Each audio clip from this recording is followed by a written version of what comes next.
Welcome to another episode of Quick Violence International. I want to tell you the story of the youngest boy in prison. Can you guess how old he was? 6 years old. 6.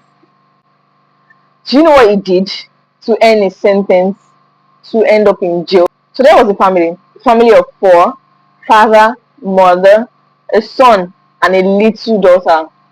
So the son was 6 years old, and the little girl, the younger sister, was 14 months old. And then one day, the parents went out, father and mother left the 6 years old boy with his 14-month-old sister to go out and get dinner. I think they went to go and buy pizza.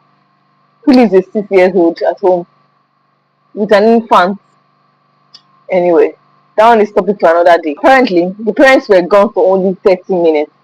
But before they got back, the boy had carried his younger sister, put her in an oven, and turned on the oven. He has always been a jealous boy that since his little sister was born, his parents had stopped paying attention. His parents was away.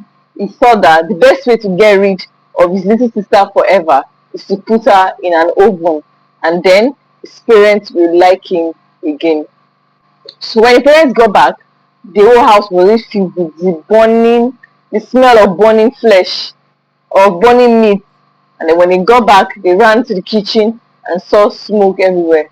By the time they got to the child could not be saved.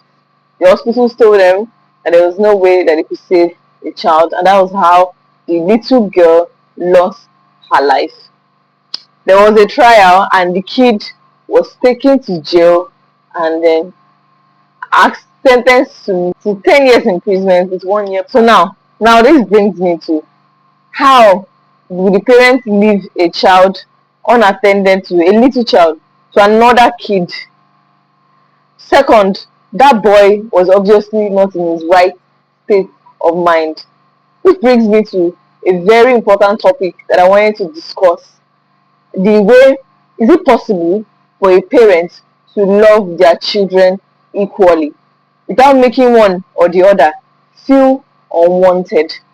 If you ask me, it's not such a simple question that to answer yes or no, because it's contingent on so many things, so many factors relating to the parents and also to the children.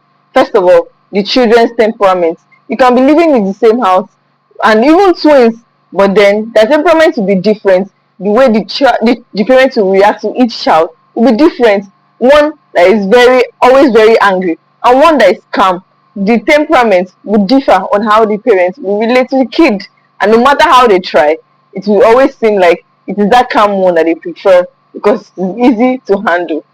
So the child will always think that no, it's Ken that they like more than me, it's Taiwo that they like more than me. That will always be the gender difference. If you watch very closely, in everywhere in the world, the girl child is usually given so much attention more than the boy child. The girl child, because of the way the world is working and the whole abuse and so much chaos going on in the world, everyone thinks the girl child is the only one that needs to be protected. But most of the time, the boy child needs as much love.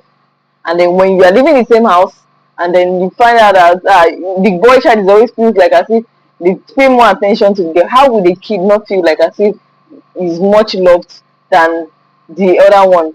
And in some families, it is the boy child that they pay more attention to than the girl child.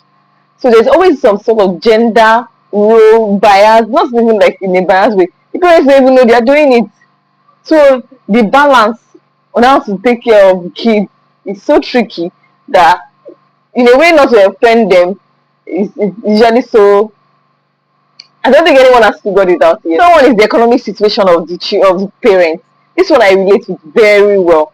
This has to do with, like, you know that sometimes most parents they go through some kind of financial wavy kind of unusual level that maybe when you had your firstborn, you were not as buoyant. You didn't have money to buy them exaggerated or flamboyant or expensive things, and then they have to manage and manage. That's with your first child. Many families, they be like, drink gari, but then as time goes on, maybe like they will not like become stable economical, like financially they become stable. Then when the second child comes in, they are financially buoyant, they can buy stuff, and then it now feels to the first child like I didn't get all this.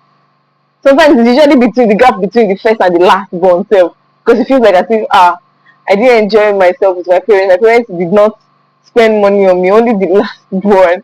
So these factors very cliche to how a kid would just agree that no, my mommy doesn't like me, my mommy doesn't like me, my daddy didn't kill it, they don't love me as much. All those kind of that factor is actually very, very relatable to everyone in every household. To all these key points, do you still think that it is possible to love your child equally?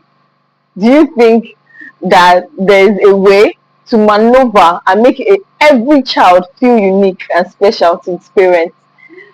Mommy, daddy, I would like to hear your comments in the comment section. Stay tuned. See you. Bye.